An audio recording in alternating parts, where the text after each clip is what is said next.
Forensic genealogy, the process of identifying unknown offenders through their DNA by finding genetic relatives and building out family trees.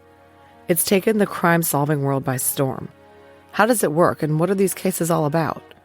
Find out on Season 4 of DNA ID, the only podcast that exclusively covers the revolutionary technique that is forensic genealogy. This season, you'll hear more than 20 solved cases like Pamela Kahanis, Rachel Johnson, and Krista Martin. And of course, we'll continue with our coverage of doe identifications that we began in Season 3. Don't miss DNA ID wherever you get your podcasts. Criminology is a true crime podcast that may contain discussion about violent or disturbing topics. Listener discretion is advised.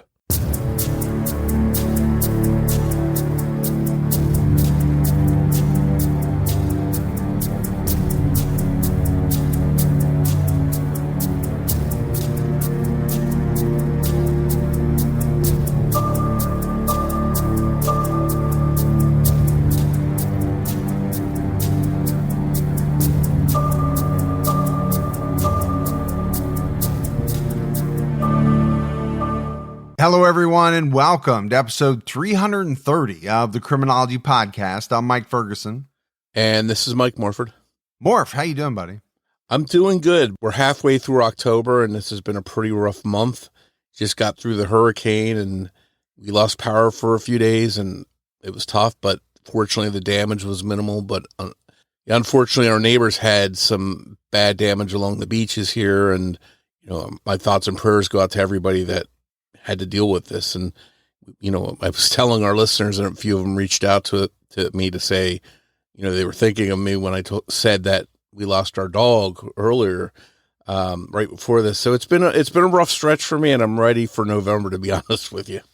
Yeah, I mean, those hurricanes are no joke. You just never know how they're going to go, and thankfully you didn't suffer much in the way of damage, but losing your power for 2 or 3 days, just that alone is very tough on people. Let's go ahead and give our Patreon shout outs. We had Kaylee Marie and Chris D. So some great new support. We really appreciate it. Yeah. Thank you to everybody that helps support the show. It really means a lot to us. And for anyone else that's thinking about doing so, head over to patreon.com/criminology to get started. All right, it's time to jump into this week's case. And we're talking about a case that has recently been making headlines. A lot of the attention is due to a new 48 Hours episode about the case, but it also relates to other cases in the news. Actor Matthew Perry's death in October of 2023 left many shocked and heartbroken. But when news came out that multiple people, including 2 doctors, were being charged in his death, there was a lot of discussion about how authorities wouldn't be investigating if the victim wasn't rich and famous. It's true that most overdose deaths in the past have not ended up in court, but it seems like things are changing as more and more people die from the opioid crisis. It seems that there is a move to try and hold people accountable. Laws for this have existed in many states since at least the 1980s, but most had a specific list of drugs that could be charged for, and the list was often outdated. Newer drugs like fentanyl weren't listed, so many dealers couldn't be charged. This is also changing. Just weeks ago, Placer County, California, completed its first trial against a defendant charged with murder for selling the drugs that contributed to someone's overdose death due to fentanyl. With fentanyl finding its way into pretty much everything and other drugs becoming more popular, we're sure to see these cases prosecuted more and more. Since 2015, the number of homicide by overdose cases has been steadily rising in many states. Many of these cases have been dealers who had no other real connection to the victims. It was purely a transaction that had unintended consequences. I think most of us would agree that we would never sell or even give the people we care about any kind of dangerous drug that wasn't medically necessary because we care about them. The people we'll be talking about in this case weren't rich or famous, but one of them knew better than to do the things that they did, And that was enough for prosecutors to hold them accountable. We're talking about the overdose death of Sarah Harris. On January 26, 2022, 51-year-old Dr. James Ryan called 911. His girlfriend, 25-year-old Sarah Harris, had overdosed, and his efforts at CPR weren't helping. He FaceTimed their sister Rachel, who began to scream at the news her sister had overdosed. He pointed his phone's camera at Sarah, lying motionless on the floor. According to the 48 Hours episode, he told Rachel and their mother Tina, "She's gone." When officers and paramedics arrived at his home in Clarksburg, Maryland, it was clear that Sarah was dead. They attempted to resuscitate her, but sadly it didn't work. The scene was unusual. There weren't pill bottles or signs of opiate use, like heroin, which is what would usually come to mind when we think of a fatal drug overdose. There were only vials, like the ones you would usually see in a hospital or during a surgery, of ketamine, midazolam, and propofol in her purse, which was in the kitchen. There were empty syringe wrappers and tourniquets near her body. There were also bags of saline next to the sink in the kitchen. Montgomery County Police Chief Marcus Jones told the Washington Post, "These bottles are not the type of medication that would normally be dispensed from a pharmacy and are usually reserved for clinical medical settings." Sarah's mother, Tina, was captured on an officer's body cam arriving at the scene. She knocked on the door and ran past a crying Dr. Ryan. Off camera, you can hear her wail, "My baby," as she sees paramedics working on Sarah. She then runs back to Dr. Ryan and begins hitting him until the officer drags her away. And Morf, I think for anyone listening, what you described is a nightmarish scene.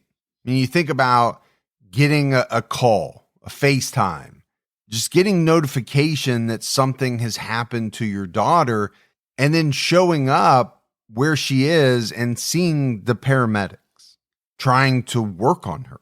It's the stuff of nightmares. Yeah, and it's clear that it was a very chaotic and, shocking scene for Sarah's mom and her sister. Then you have the police there that are seeing all these signs of different drugs there. So a lot was going on at that time. And you can hear from all of that it was obviously heartbreaking. It was a confusing scene, but this is something that's become all too familiar for too many families. But to figure out how things got to this point for Sarah, we have to go back to the beginning. Sarah Jane Harris, the youngest of 4 children, had many hobbies. She enjoyed photography, drawing, and traveling. Her dream, though, was to one day become a doctor so that she could help people. You could almost say that people were like another hobby for her. She loved to meet new people and seemed to be in her element when she was being social. In 2020, just a few months after she turned 23, she won the title of Miss Maryland Petite in the Miss USA Petite beauty pageant. Later that summer, she needed to have her wisdom teeth removed. The procedure would be performed by Dr. James Ryan, who ran his own practice called Evolution Oral Surgery in Germantown, Maryland. During her consultations and appointments, the two really hit it off. She learned that he had an opening for a surgical technician at his office, and apparently he wasn't very subtle about letting her know. According to People magazine, Dr. Ryan texted Sarah, a former patient, asking if she knew anyone he could hire, and Sarah, upon reading the text, asked her mom, "Why not me?" And by October of 2020, she had taken over the position. Dr. Ryan hired Sarah without even seeing her resume. Tina thought that Dr. Ryan was perfectly professional when Sarah went in to get her wisdom teeth removed, but did find it a bit odd that he continued to text her after her appointment. She was proud of her daughter and thought that the job was a great opportunity. After Sarah started working there, it did take long for her and Dr. Ryan to become romantically involved. Even before they were officially dating, the two were constantly texting, and Dr. Ryan would give her lavish gifts. Sarah seemed happy. While working at Evolution Oral Surgery and seeing Dr. Ryan, Sarah kept up her modeling career. In March 2021, she competed in the Miss USA Petite pageant as the returning Miss Maryland Petite. So, Morf, to me, it's obvious after hearing that, he hired Sarah without even seeing her resume. And then the two began dating pretty quickly. He was obviously very taken with Sarah. Things continued to move quickly. Just months after starting to work for Dr. Ryan, Sarah moved into his home in Clarksburg, Maryland. It was a real whirlwind, but it seems Sarah was swept off her feet by a doctor with his own practice. He had a great reputation with patients and the medical community and treated Sarah and her family like royalty. He even leased a car for Sarah to drive and bought her a diamond necklace. He let Sarah bring her mother and sister on multiple vacations to fancy destinations with all expenses paid by him. The whole family became pretty close quickly. Sarah's mom, Tina, told the Washington Post, "We welcomed him into the family." And she told CBS, "I was excited because he had a wonderful reputation." Dr. Ryan did his best to win Sarah's family over. He would say things to flatter Tina, and things seemed to be going well. But during one of these trips that Dr. Ryan took Sarah and her family on in September 2021, while they were all in Key West, Dr. Ryan had a few drinks too many and got very friendly with Sarah's mom, Tina. According to CBS, he opened up to her about how he had seen Sarah playing with her friends in the park when she was just 14 years old, and how he'd had his eye on her ever since because of how pretty she was. He didn't leave it up to chance to be able to see her either. Dr. Ryan, who was a divorced father of 4, 3 children with his ex-wife and a 4th with an employee, admitted to Tina that once he found out that Sarah worked at a toy store, he made sure to take his children there. Dr. Ryan told Tina, "I would take my kids there so I could see her, and I remember when she dressed up like Elsa from Frozen, and she looked just like Elsa." Dr. Ryan also admitted that he didn't stop trying to see her when she got a new job working as a waitress. He took this opportunity to make sure he went to the restaurant where she worked on days he knew she would be there, and he would go out of his way to make sure he was seated in her section. So my thought is, a lot of people listening might have thought that, things were a little creepy before. Okay, he's older, he's a doctor, he treats Sarah. He must have thought, this was a very pretty young woman. He hires her without even seeing her resume. Well, was that based on her qualifications, or was it based on what he thought of her and her appearance? But now this is to a completely different level. And we find out more that he's been essentially keeping an eye on her, or you could say stalking her, since she was 14 years old. Yeah, this had to be a real shock to her mom because she had mentioned how they were accepting of him despite the age difference, despite him being her doctor.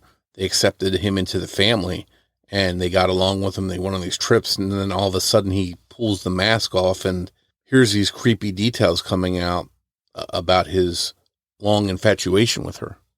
And what comes across to me is the level of calculation, right? I mean, he was being very calculating in taking his kids to the toy store where she worked, later making sure to show up at the restaurant where she worked, knowing the days that she worked. I mean, he went out of his way.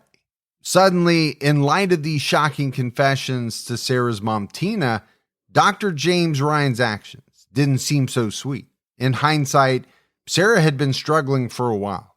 While it seemed like he was just a helpful boyfriend, Sarah's mother couldn't help but wonder if he was part of the reason she was having such a hard time.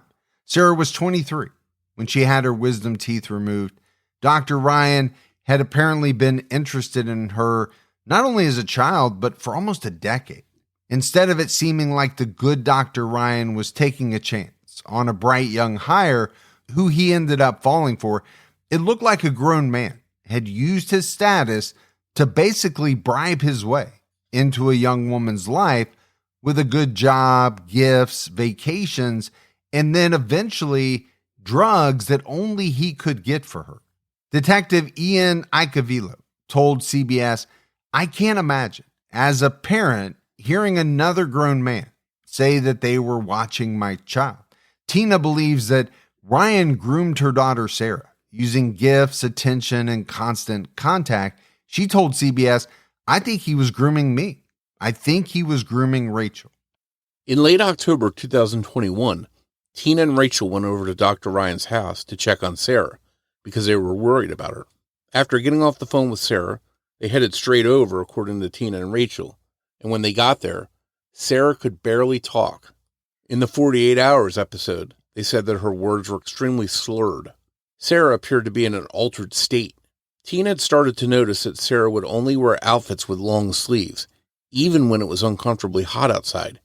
Even during a vacation in Orlando, which you'd think would involve a lot of fun in the sun, she was wearing a long-sleeve sweater. During that trip, Sarah had gotten upset with Dr. Ryan, and according to CBS, said to her mom, "I hate him. I don't want to be here. I want to go home." Things felt tense, and it seemed like there was trouble in the relationship. When her mother and sister confronted Sarah, they forced her to pull up her sleeves and reveal her forearms, which were both covered in bruises and needle marks from repeated injections. Tina would later tell the Washington Post that they were just covered.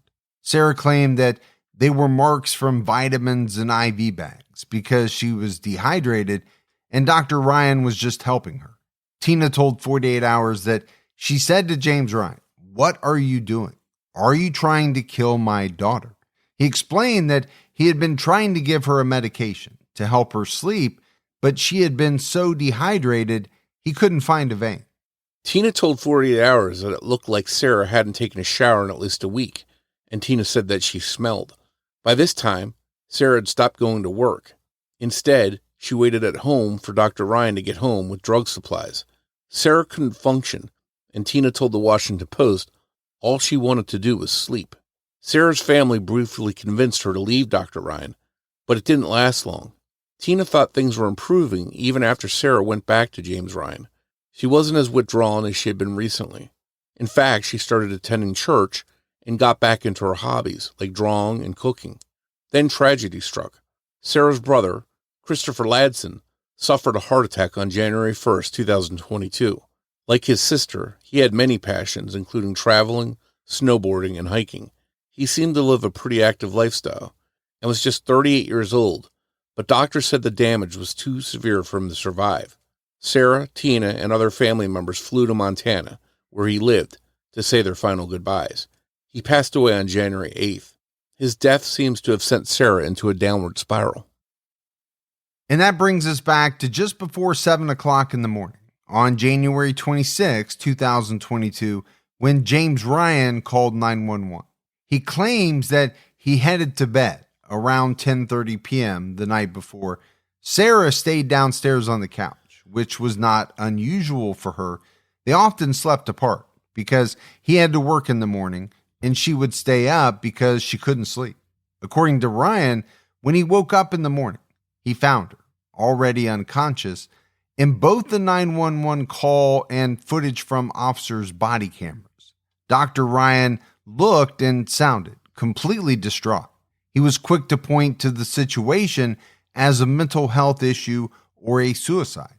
He explained to officers saying she was bipolar also, so she could be really angry or could be really happy. The medical examiner, Ling Li, determined that Sarah's death was caused by an overdose of both propofol and ketamine. She also had diazepam in her system at the time of her death. The manner of her death was undetermined. The medical examiner found 3 possible manners of death: a possibility of a suicide, possibility of accidental death, or even a homicide. Sarah's sister, Rachel, was instrumental in helping authorities investigate her sister's death. After a few days of trying, she was able to guess the password to Sarah's laptop, which gave her family access to everything that was stored in the cloud, including her text messages. She looked through and documented everything. Her file was apparently 200 pages. She turned it over to police in February 2022. Along with the text messages, Rachel also turned over the photos she had taken when she and their mother went over to confront Sarah. The photos show how bad Sarah's addiction got. And you have to, give it up to the family and especially Rachel for kind of going rogue detective on this thing. Eventually getting into Sarah's laptop, compiling a file of 200 pages worth of documentation, I'm sure, Morf, that this went a long way into providing police with information about Dr. Ryan. Yeah, it seems that her sister really took the initiative to spend time just guessing at passwords, just thinking that if she could get into Sarah's laptop, it would provide some clues. And luckily she was able to guess it and help the police out, because there was enough stuff in there, as we're going to find out, to help make a case against him. Police felt that there was enough to charge Dr. James Ryan in Sarah's death, and charges were brought against him in March 2022, a little under 2 months after Sarah passed away. He was arrested outside of his practice on March 22nd and charged with reckless endangerment, distribution of ketamine and diazepam, possession of controlled dangerous substances with intent to distribute, midazolam, involuntary manslaughter, and second-degree depraved heart murder. And we had to look up that charge, and the legal definition is where an individual, under circumstances evidencing a depraved indifference to human life, recklessly engages in conduct that creates a grave risk of death to another person and thereby causes the death of another person. And I thought that was interesting. I've never heard of that charge. Second-degree depraved heart murder. Yeah, we've covered a lot of cases and heard of a lot of legal terms, but that one was new to me too. Because James Ryan was a medical professional who was aware of the dangers of administering or distributing these drugs without proper monitoring, his actions crossed from just negligent or careless, which is covered by the involuntary manslaughter charge, to being so recklessly indifferent that he may as well have wanted her dead. Every single time he administered or gave her access to these medications could have been the time that killed her. But he continued to do so without a care, despite knowing that she had overdosed in the past. Just weeks after his arrest, Dr. Ryan voluntarily surrendered his medical license due to the allegations. And that kind of makes it sound like he was doing it out of the goodness of his heart. Hey, I'm going to give up my license. Hey, they're going to take his license away anyway, and I'm sure he knew that. Yeah, I don't think he had much say in the matter. All prosecutors had to prove is that Dr. Ryan did something he knew was dangerous and did it not caring that Sarah could die. It wasn't about him wanting her dead or planning her death. It turns out Sarah had overdosed a month earlier. In December of 2021, Dr. Ryan performed CPR on her, and it must have worked because that time he didn't call anyone for help. He was honest about this when talking to the first responders the morning of Sarah's death, telling them that she had overdosed before and he had performed CPR the same as he had done this time, but this time it didn't work. But he completely downplayed his own involvement in her death. According to the Washington Post, he claimed that she would sometimes steal drugs like ketamine and propofol from his practice. She tried to be secret about it. That's what he told them. But text messages between the two show that Ryan was willingly supplying Sarah with these drugs. But there was a big difference between Sarah's first overdose and the day she died. Tina told the Washington Post that she saw hundreds of medical bottles that had contained medication, as well as IV bags lying all over the ground. She said there were needles all over the ground and paper towels saturated in blood, as well as bloody footprints on the floor. We talked about it earlier, right? Dr. Ryan had told Tina that Sarah was dehydrated and he was giving her injections, but this was clearly not a simple case of dehydration. Yeah, it definitely seems as if something went horribly wrong, because with the first overdose, he revived her. This time he couldn't, she died. And then you have this horrific scene of blood and drug paraphernalia that Sarah's mom and sister witnessed. Like many people, Sarah began to struggle with anxiety and depression as a teenager. When she began to date Dr. Ryan, she was experiencing anxiety and insomnia. She obviously confided in her boyfriend and wanted the anxiety to go away and the ability to sleep. But it seemed like injections of these heavy drugs was actually his idea.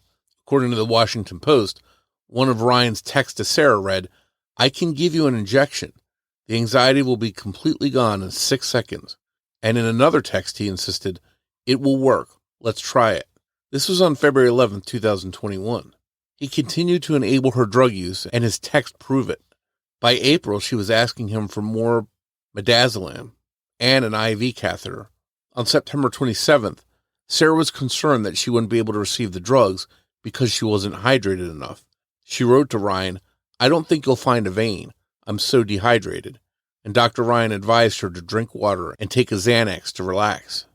On the 28th, Sarah told Dr. Ryan that she slept well enough, but was feeling groggy and weird. He was sure that his cocktail was right for her. According to the Washington Post, he responded by writing, "I think the ketamine works well for you." He also told her to drink more water, which would help the drug clear out of her system more rapidly and help make that odd feeling wear off. This kind of thing went on for months.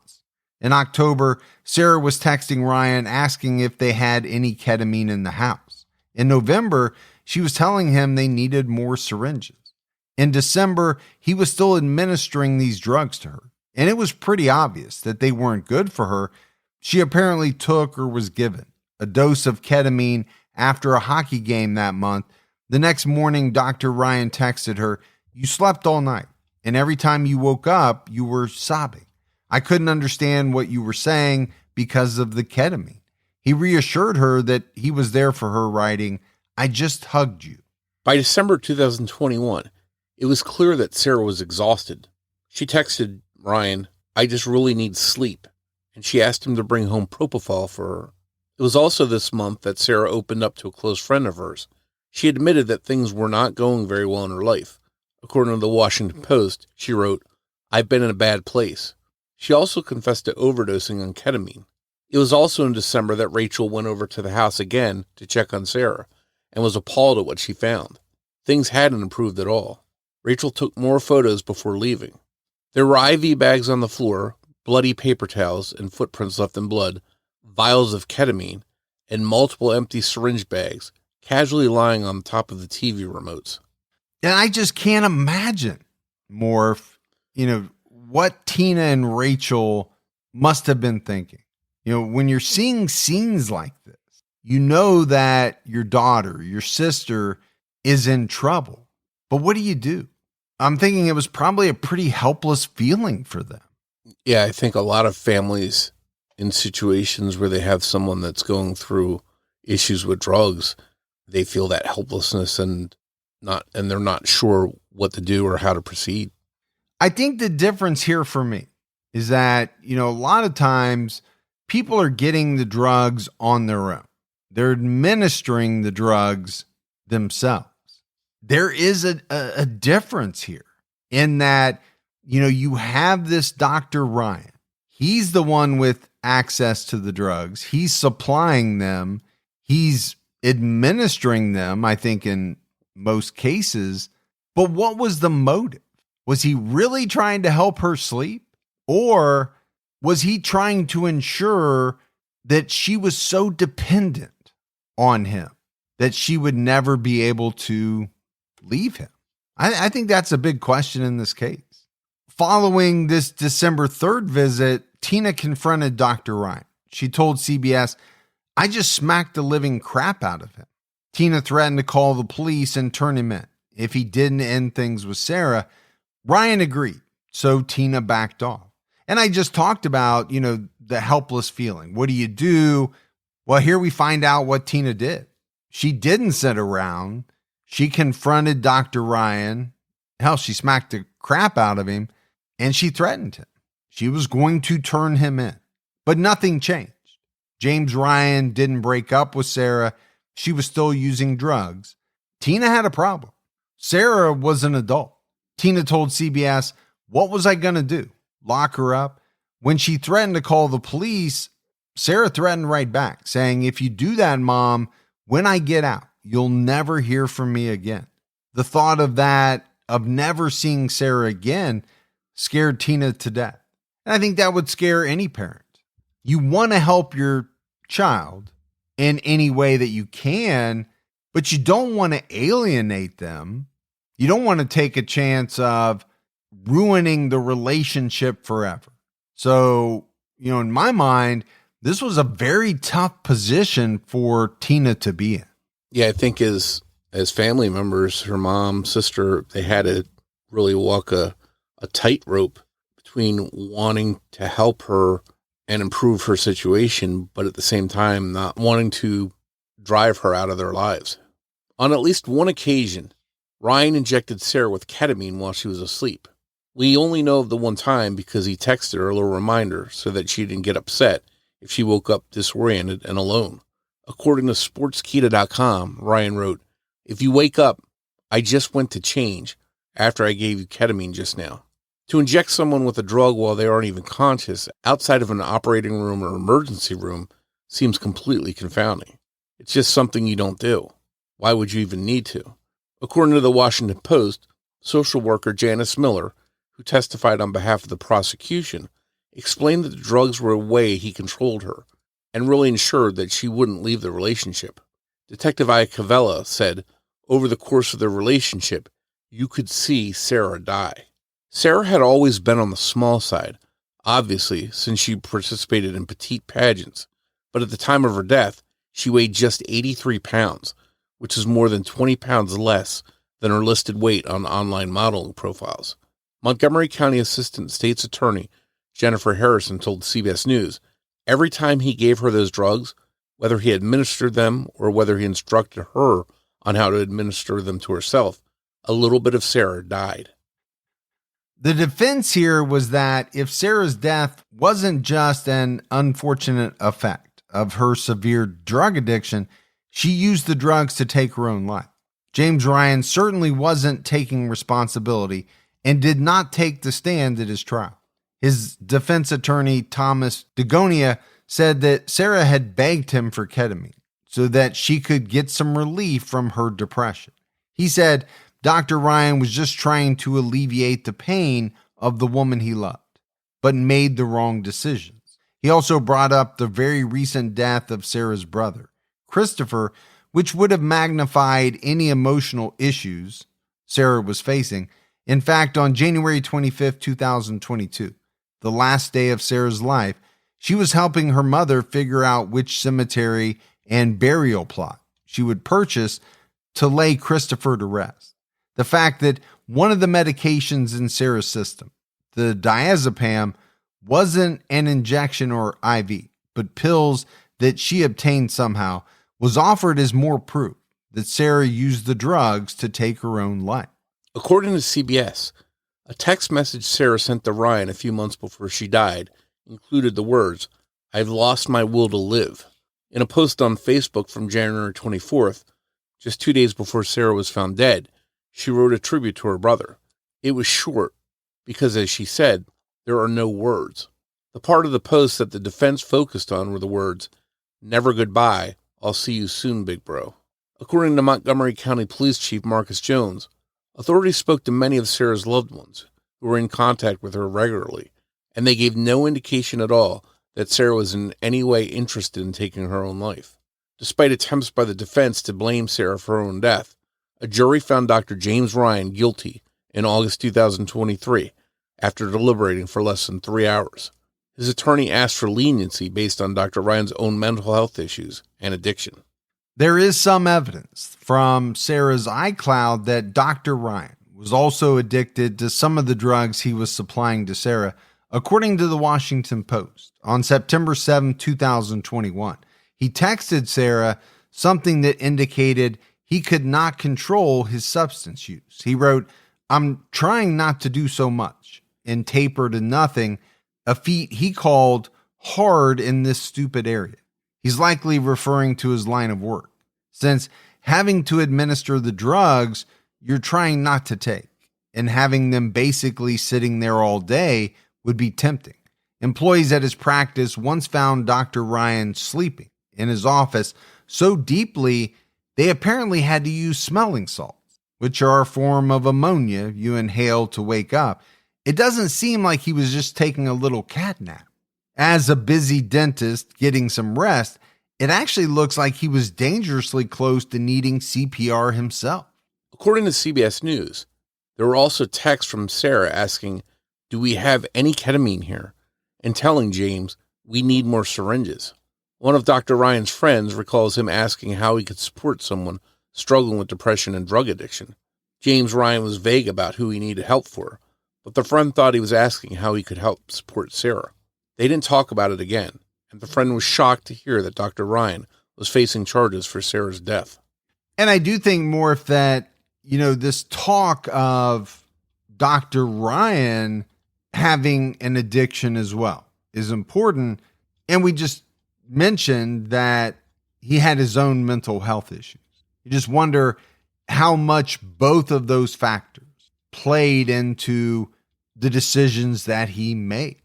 James Ryan did talk at his sentencing hearing, but only took partial responsibility for what happened. He told the court, "While I did not administer the drugs to Sarah, and I'm not exactly sure when she got them, those drugs were absolutely my responsibility.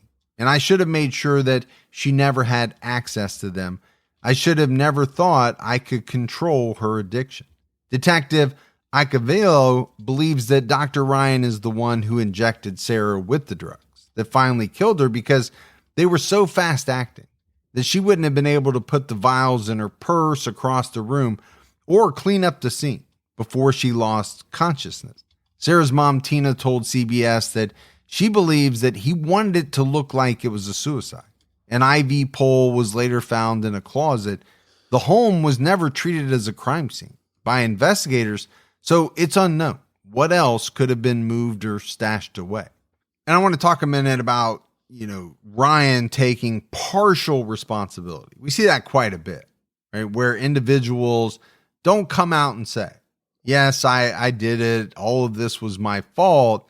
They kind of parse their words. And in this case, he's saying, "Hey, I didn't administer the drugs to Sarah." He even says, "I'm not sure when she got them, but the drugs were absolutely my responsibility. And I should have made sure she never had access to them." It seems to fly in the face of all the text messages and correspondence that they had back and forth. Yeah, I think it's clear that he participated in and enabled her to take these drugs, and the proof is there. So it seems like he's just trying to shift blame when there's no way to shift it. He was responsible. That's what the jury said. When Michael Jackson passed away due to the unmonitored use of propofol and benzodiazepines, Dr. Conrad Murray cleaned up the scene before the authorities were called. Bodyguard Alberto Alvarez testified to gathering up vials of medication from Jackson's bedside and putting them all in a bag that he placed in the closet, as well as removing an IV bag from its stand. Investigators recovered a saline IV bag that had been cut so that a 100 milliliter vial of propofol could be added to the saline, as well as additional vials of propofol and midazolam from the bag in the closet, which also had remnants of medical supplies in it, like empty syringe packets and an open IV administration kit. Dr. Murray initially claimed to have walked away from Jackson for just long enough to use the restroom. This was likely just an attempt to cover up his negligence, as a bathroom break is much more understandable than just giving these dangerous drugs with no monitoring and simply going about your day elsewhere. Dr. Murray knew that saying anything more than a few minutes would be even more damning than the at-home setting. He knew this because all doctors who work with these drugs understand how dangerous they can be, even when used properly. But Dr. James Ryan was regularly leaving Sarah alone, both with access to these medications and the necessary supplies to inject herself, or while being actively administered the medication by an IV he set up. In fact, according to Montgomery County Assistant State's Attorney Jennifer Harrison, oftentimes he would leave her and go to sleep for the night, leaving her hooked up to an IV on these dangerous medications. These drugs not only require monitoring, but a crash cart nearby, specifically to prevent this from happening. Dr. Ryan did not have one at his home, despite bringing home supplies to make it easier for Sarah to take the drugs. He brought home syringes, IV bags, and even an IV pole, which would enable continuous administration of the medications. He even left supplies and medication vials in the trunk of his car and told Sarah to come pick them up while he was working. James Ryan continued to provide drugs right up until Sarah was dead. The day before her death, she texted him asking him to bring ketamine home from the office. According to CBS, he replied, "Yes, I will bring some home. I love you, baby." In January 2024, just under 2 years after Sarah's death, James Ryan was sentenced to serve 45 years in prison. This is a decade shy of the maximum 55 years he was facing. In court, Circuit Court Judge Cheryl A. McCallie, who handed down the sentence, told James Ryan, "You knew better." Sarah's mom, Tina, told the Washington Post, "I'm very, very satisfied." Her sister, Rachel Harris, as she spoke to the media, said, "Sarah was this beautiful beauty queen, and she wasted away at the hands of Dr. James Ryan." James Ryan will be eligible for parole in 2 decades. He will be in his mid-70s by this time. He's currently incarcerated at Maryland Correctional Training Center. Sarah's ashes are buried with her brother Christopher's in one casket. Tina says, "I want people to remember my Sarah as a light, a brilliant young woman who cared about others and loved life, loved it." If you or someone you know is struggling with addiction, there is help available. You can contact the Substance Abuse and Mental Health Administration's helpline by calling 1-800-662-HELP or by going to samhsa.gov. So, Morf, as we wrap up this episode on Sarah Harris, the entire time I was thinking that this beautiful young woman had her entire life ahead of her.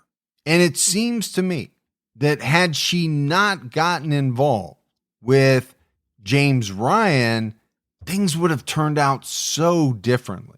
Now, can I sit here and say, absolutely she wouldn't have gotten into drugs and done some of that stuff? No, I can't.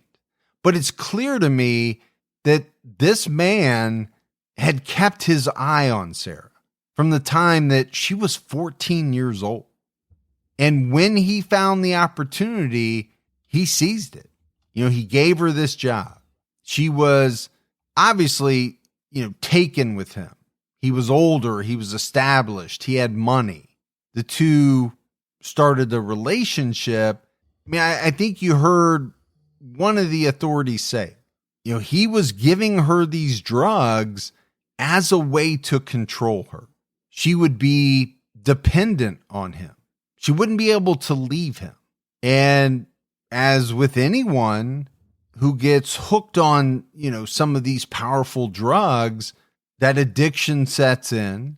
You're going to need more and more. You have to have it. And I think he just continued to play into that. I think he started it and then he perpetuated it. Yeah. And the shame of that is, as a physician, their first rule is do no harm.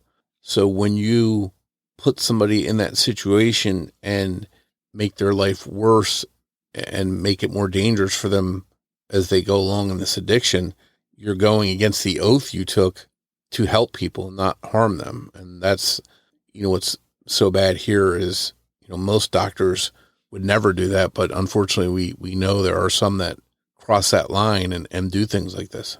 Yeah, well, I think this is a guy who crossed a lot of lines, and he failed not only as a doctor, but, as a boyfriend, as a human being. He just completely failed. And my heart really goes out to Sarah's mom, because not only did she lose Sarah, but she also lost her son. He died from a heart attack, Sarah from the overdose, but, 2 children right back to back. And can't even imagine how devastating that was for her. Yeah, absolutely. I mean, to me, this is one of those cases where, the what ifs really creep in. What happens in the life of Sarah Harris if she doesn't go in for the dental procedure and it happens to be Dr. James Ryan He offers her the job. They start a relationship. How would her life have turned out? I mean, I think the one thing you can definitely say is it would have turned out differently, but you could say that in a lot of these cases.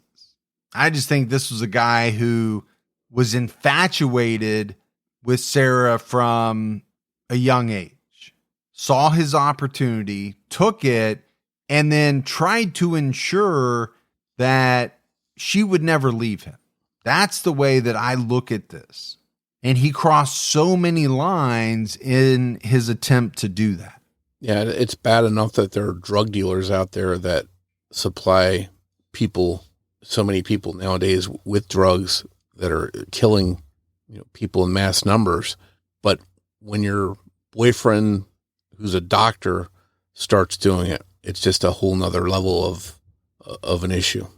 Well, and it's also another example of a person in authority, a person with power, whether it's a doctor, a police officer, someone who has more power than the average person, right? Most people don't have access to ketamine and all of these different types of drugs, but he did.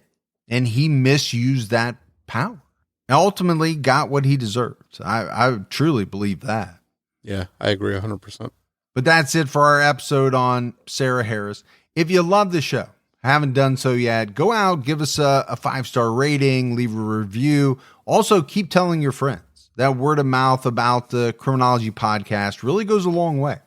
If you want to find us on social media, we're on X with the handle @CriminologyPod. You can also find us on Facebook by going to facebook.com/CriminologyPodcast. And you can join our Facebook discussion group, Criminology Podcast Discussion and Fans. So that's it for another episode of Criminology, but Morf and I will be back with all of you next Saturday night with a brand new episode. So until then, for Mike and Morf, we'll talk to you next week.